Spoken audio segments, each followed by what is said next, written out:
Hey everybody, welcome back to the 80s Slashers YouTube channel. In this video, I will be discussing and reviewing the 1984 slasher Rocktober Blood. So yeah, in this little review, I will be discussing the plot of the film, the setting, the kills, the nudity. Uh, I'll talk about the DVD itself before wrapping it all up with some final thoughts. All right, so let's just get right into it. So the uh, the main reason I chose to review Rocktober Blood next was because my last two reviews on this channel were Madhouse and Eyes of a Stranger. Both of those films were different type. Yeah, they were different types of slasher films. They were more atmospheric horror films that had some slasher elements. You know, they weren't your stereotypical 80s slasher type of a film. So I wanted to kind of get back to take a look at reviewing a film that is the typical formulaic 80s slasher. And that's exactly what Rocktober Blood is. Now, this is kind of a unique film within the genre because it's this is kind of what can be considered a I guess what I'm going to call like a rock and roll slasher. And there aren't too many other films quite like it. I guess you could throw in Terror on Tour from 1980. That's one of the ones off the top of my head that I can think of. Um, but yeah, so in that regard, it's kind of a fun, unique one. You look at the cover art, and it's kind of something really fun. Yeah, so that's the main reason behind choosing this one here. So before we get any deeper, let's just start off right away and go ahead and start discussing the plot.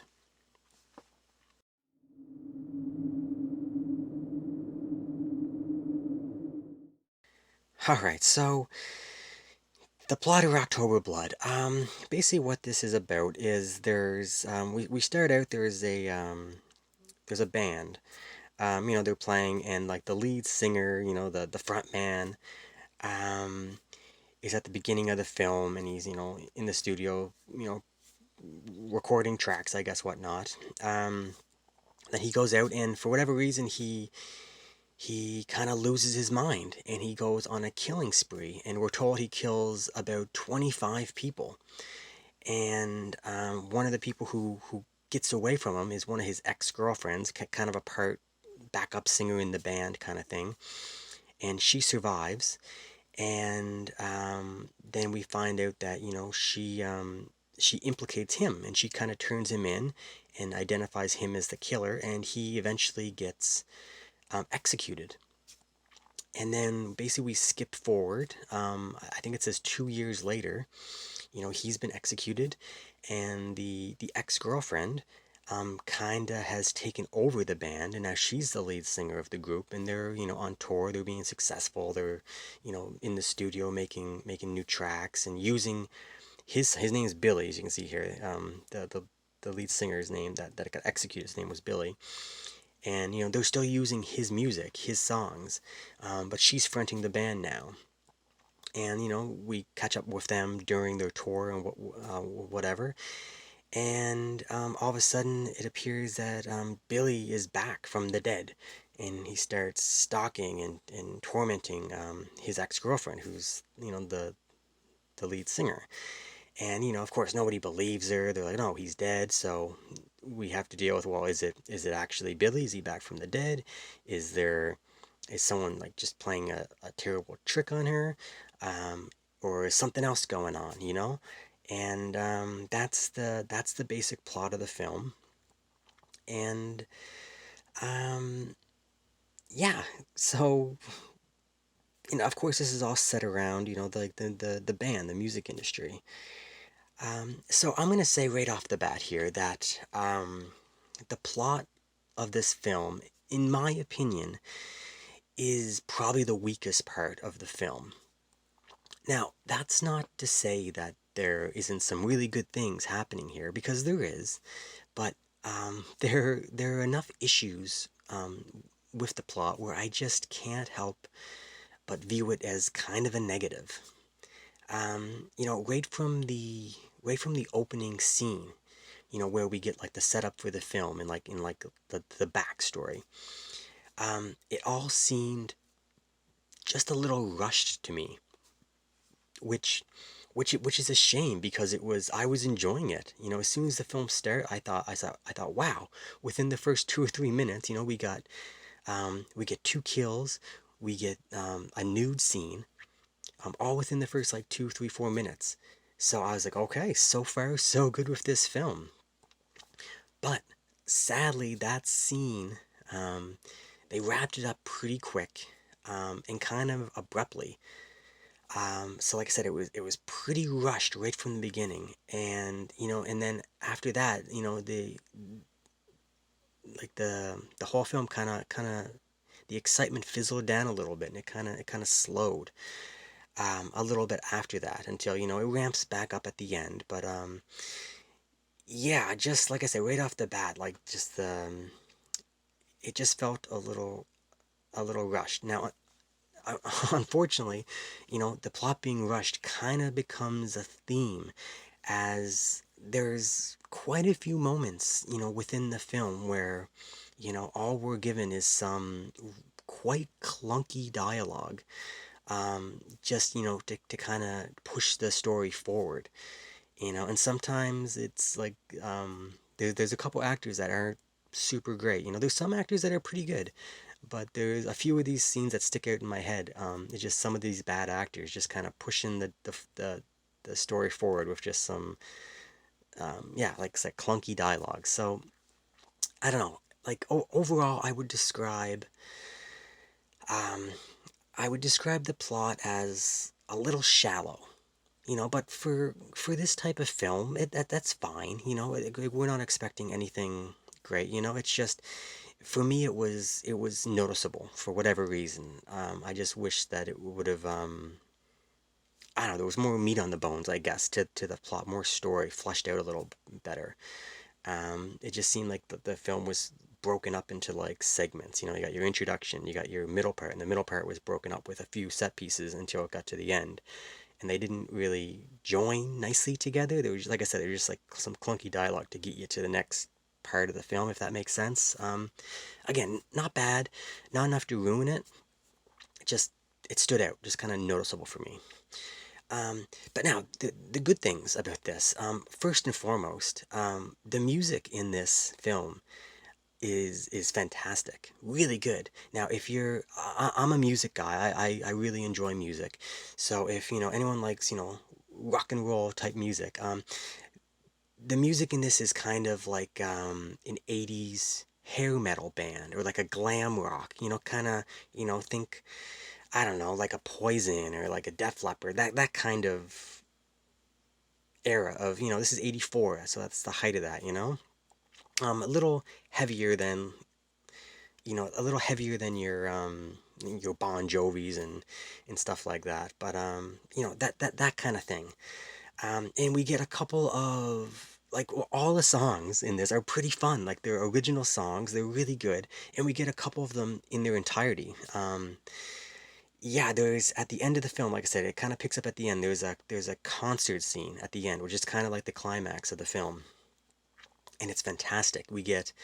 Um, we get music. I think they play at least two, maybe three complete songs in this little concert. But there's stuff going on while the concert's playing. We get kills during the concert. Like, I won't get into it, but the killer's on stage singing around, killing people, and people don't know because they're kind of like the theme of the band is like, kind of like, not, I don't want to say death metal because it's like glam rock, but they're into like they're singing about lyrics about like blood and killer on the one of the songs called A Killer on the Loose. Um, it's so good. The actual band in it is a band called Sorcery, And like I said, they're great, man. They're really fun, and you get to see them play these songs, and it's really good. So yeah, if you're a music fan, um, it's the music's fantastic. I had a really good time. Um, Also the reveal, the twist in this film, it's decent. It's not, again, it kind of matches the plot. There's nothing super elaborate, but it makes sense. Again, it's a little a little thin, like the rest of the film, but it's fine. I enjoyed the reveal. It's it it at least it kind of made sense. So that's something which is always appreciated. We don't always get that. Some of them are really convoluted and kind of silly. So yeah. So overall, the plot not a strong point of the film. But like I said, it's serviceable, and there's some really fun moments thrown in. So, yeah, you take what you get with this. So, yeah, that's it for the plot of the film. So let's move on and talk about the setting.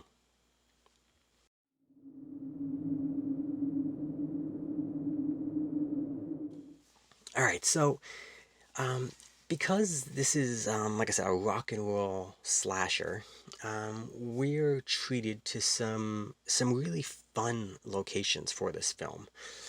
There's some scenes that take place in like the music studio, so we get to see some scenes, like the soundboard, like the mixing, with the engineer, like the music engineer is like mixing stuff. You get to see some of that.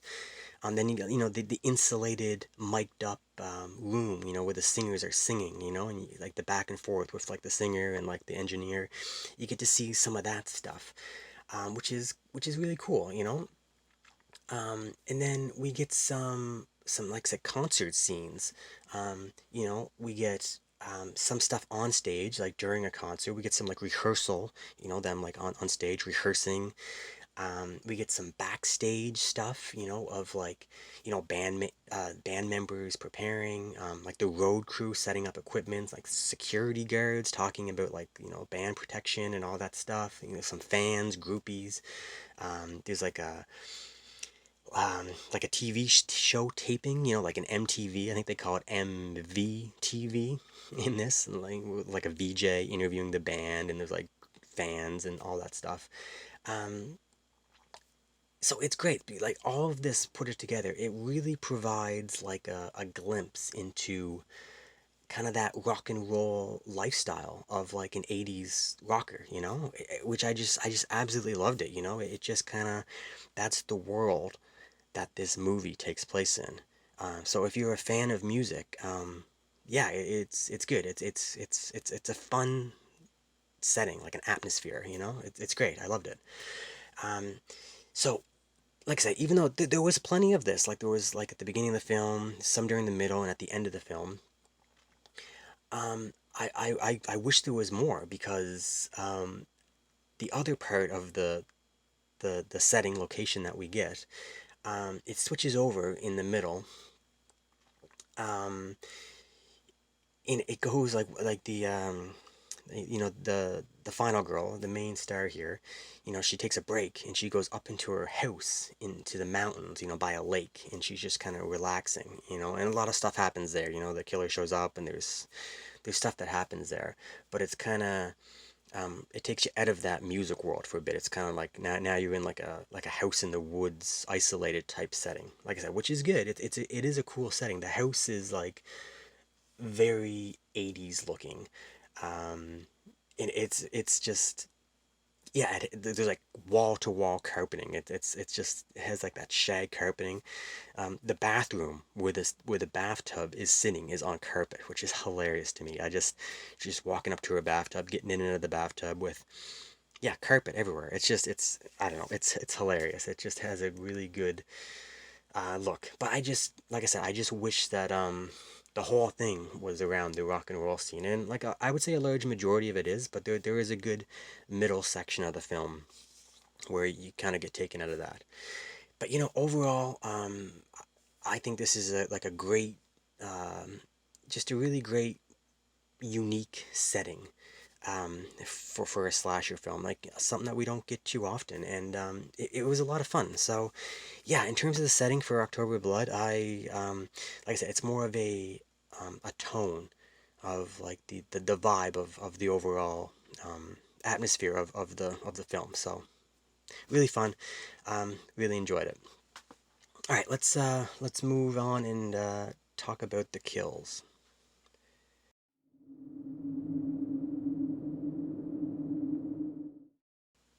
All right, so there are a total of 7 kills in on-screen type kills in October Blood. Um, a couple, like I said, there's two like right within the first minutes of the film, which are good, and then there's a bunch at the end of the film, and then there's a couple sprinkled in the middle. Like I said, the middle section of the film it slows down a little bit for the action. Yeah, so most of it's front and back heavy of the film. Now, I would describe the kills as as average, but that's not a bad thing. There's definitely some decent blood effects. But there's nothing in the way of like standout gore, like body pieces flying, whatnot. But it's decent. It's the average 80 slashers kills. But what we do get is we get a decent variety of the types of kills in the film. I think there's like a throat slit, which is a pretty good throat slit. We've always obviously seen much better throat slits, but it's okay. There's a pretty fun impalement that happens. There's like a drowning scene, which is okay. I think there is like a dismemberment part of one of the kills, but it's quick and it's dark. A lot of this film is dark, and we'll talk about the DVD. But yeah, it looked like there was kind of a dismemberment thing going on, and there's a pretty good decapitation which occurs, which is probably the highlight kill. It's pretty quick, but in terms of like a practical effect, yeah, the decapitation is pretty good. So, yeah, there's some variety here. It's not like they mix it up a little bit, which is always, for me anyway, it's always appreciated. Now, the killer in this film is, he's nothing special. It's basically just like a crazed guy running around with sometimes he has this gorilla mask on, sometimes just like rock and roll makeup on his face, like not Gene Simmons makeup, but like I don't know, like just like the typical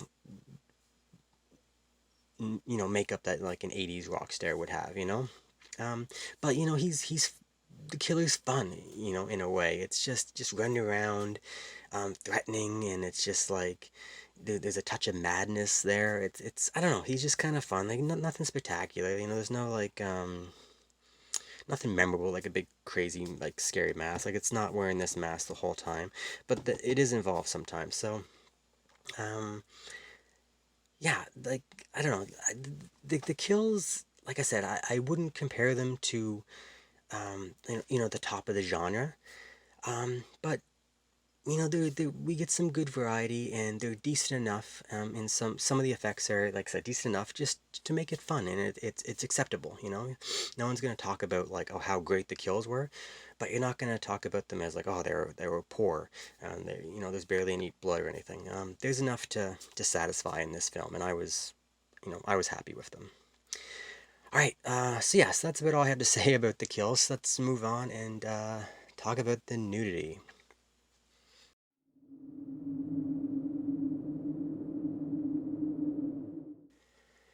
All right, so this film basically has two nude scenes. There's a couple quick shots near the end but I wouldn't really count those. But there's basically two, um, you know, nude scenes within the film. And as I said, the first one comes like within the first few minutes, and both of these scenes include the same actress, and she's actually our main star, our final girl, whatever you want to call her. which is kind of rare. Usually they cast the final girl, and that's like the strong character, and you know, the the the nudity is left to like the side characters, like the promiscuous girl or whatnot, like just random girls running around, taking off their clothes and whatnot. But in this film, it's basically just the main star of the film, and they both are like bathing scenes. Like one is like a bathtub, and one is like a hot tub scene. And one of the two is pretty gratuitous. It's kind of a long scene, and the camera lingers probably for a little longer than it should. It gets a whole bunch of different angles. It covers its bases for this scene. Um, so um, in terms of nudity, like I say, I feel like it's like an average film. Um, for this category, I guess. It kind of felt like it was just inputted into the film because the genre demands it at times. So that's kind of how they felt.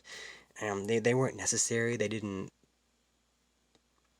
Sometimes like they're they help drive the plot forward or whatnot.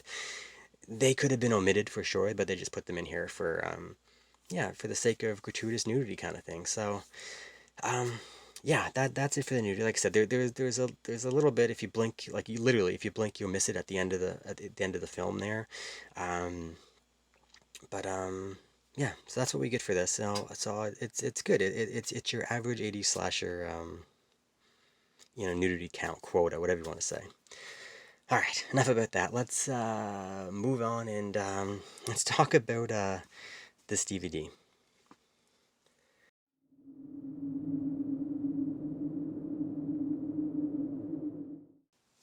All right, so if anyone's familiar with this, there's some controversy surrounding this film. Back in not the film, the release of the film in physical media. Back in 2016, I believe there was a campaign, online campaign for a Blu-ray to be put out of this. Um, it was kind of like an online thing with some videos and like internet forums, and I believe the person heading it was the actor, who played Billy. So I don't know if he's connected with the film somehow still, but this is filmed by the Sebastians. Yeah, Ferd and Beverly Sebastian are the people who made the film, and I believe, yeah, there we go. So there's Billy. Um, and he came out and says like, oh, we're getting a Blu-ray, it's gonna be awesome.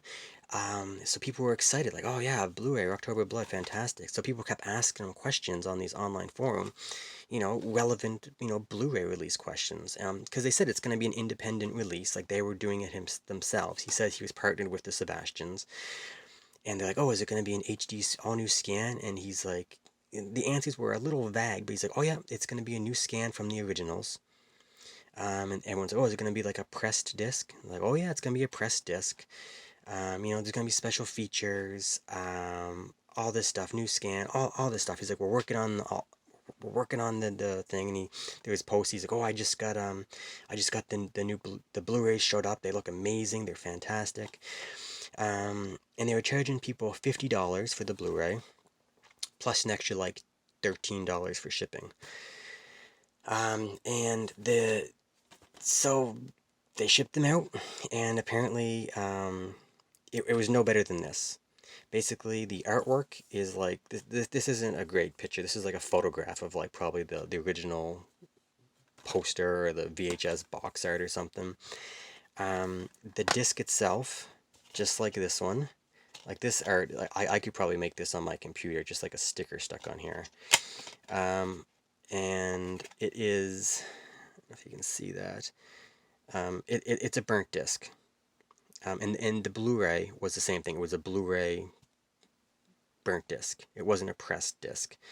Um, the HD, original scan, it was the same as this. I think they just ripped it from a VHS and this copy on DVD had a couple times had tracking lines that showed up. So they actually had the tracking lines in the VHS, and in the Blu-ray had the same thing. So obviously people were like so angry. And the special feature on this is at the end. Like there's no menu. You put this in, the movie plays. Like there's no menu to select. The special features at the end of the thing, at the end of the movie, is an interview with the Sebastians, and they talk about two things: their charity, where they're raising money for Greyhound dogs, and God. That's the special feature tacked on to the end of the film. And the same thing with the Blu-ray. This is the exact same package as the Blu-ray, except it's on a DVD disc, burned DVD disc, in the opposite, in a DVD case. That's the only difference. So anyway, yeah, it's a big thing, and people want their money back, but the money went to this charity registered to them, so it's kind of tricky to get the money back, and it was a whole thing. So anyway, people were mad. This will probably never ever get a Blu-ray release because of like the, I don't know, just I'd be surprised if this ever gets a proper Blu-ray release, just because I don't know. We'll see. We'll see. Maybe I'll be wrong. I bought this on eBay. I think I got this for like under $15 shipped Canadian. So for those in the States, that's like a cup of coffee and a donut for you guys. So um, it's worth it for me. I'm happy to have it. And like I said, this is probably the only version I'm gonna have of this, unless I find the VHS. But maybe they'll surprise me and they'll work out some kind of deal with an actual distributor and like a boutique label and get a proper Blu-ray release. But yeah, I don't think so. So that's it for the Blu-ray. Like, do I recommend it? If you want to see the film, this is the best way to get it. You know, the VHS would be really cool to have. It's probably crazy expensive if you can ever come across it. But yeah, if you want the film, I would definitely recommend it. It looked okay. Like I said, it was dark. A lot of it was really dark. That's probably just the film itself. But I'm sure if like a Scream Factory or Vinegar Syndrome picked this up, they could probably brighten it up a whole lot, and some of the detail and the shadows and whatnot would be able to come out. But it was fine. It was a fine viewing experience. It's basically like watching it on a really solid um, version of the VHS tape. So. All right, that's it for the DVD. Let's go ahead and just wrap this up with some final thoughts.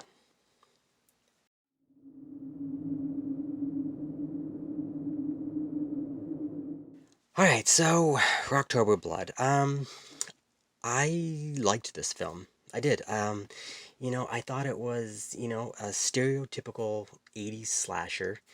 Um, that had some really fun moments, like all throughout it. Um, yeah, the plot is a little thin, a little rushed at times. But like I said, it's not. It wasn't bad enough to the point to ruin the experience. Now someone like myself, like I watch a lot of these 80s slashers films, so um, something like that, we're used to it for these type of films. If you're someone who watches A-list Hollywood type films, you watch this, this is probably going to be unwatchable to most people. Um, but for the people watching this channel and the people like myself, it's not a big deal. It's there's 80 slashers with more robust, twisty and turny type plots. Now there's not much to this, but it's just it gets you from point A to point B, and it's fine.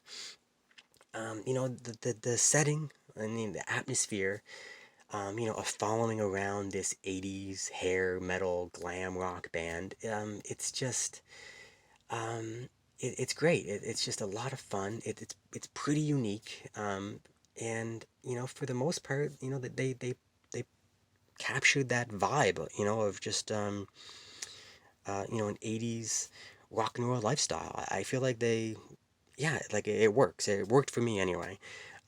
So I really like that. The kills, the nudity, nothing that you're gonna, say it's best in the genre, but they were acceptable. They filled the quota for what you expect in these films. So yeah, I can't really complain. The opening, this film, the opening scene is really fun. Short, rushed, but certainly fun. And the closing concert is amazing. It's just it's really fun. Some really good songs, some full songs. You get to see the band playing, and then you get to throw in some kills with it. It's just the end. The ending in this film is worth the price of admission for me. I thought it was great, so good beginning, good ending, and the middle is serviceable. It does its job as an 80s slasher in my opinion. So yeah, I'm going to recommend Rocktober Blood. Just keep your expectations where they're probably at going into this film. You look at the title, the cover art, just the type of film this is. Like I'm sure your expectations are, probably not too high. If you keep them there and you know what you're going into, I think you have a good time watching this film. So yeah, recommended, but manage your manage your expectations. It is what it is.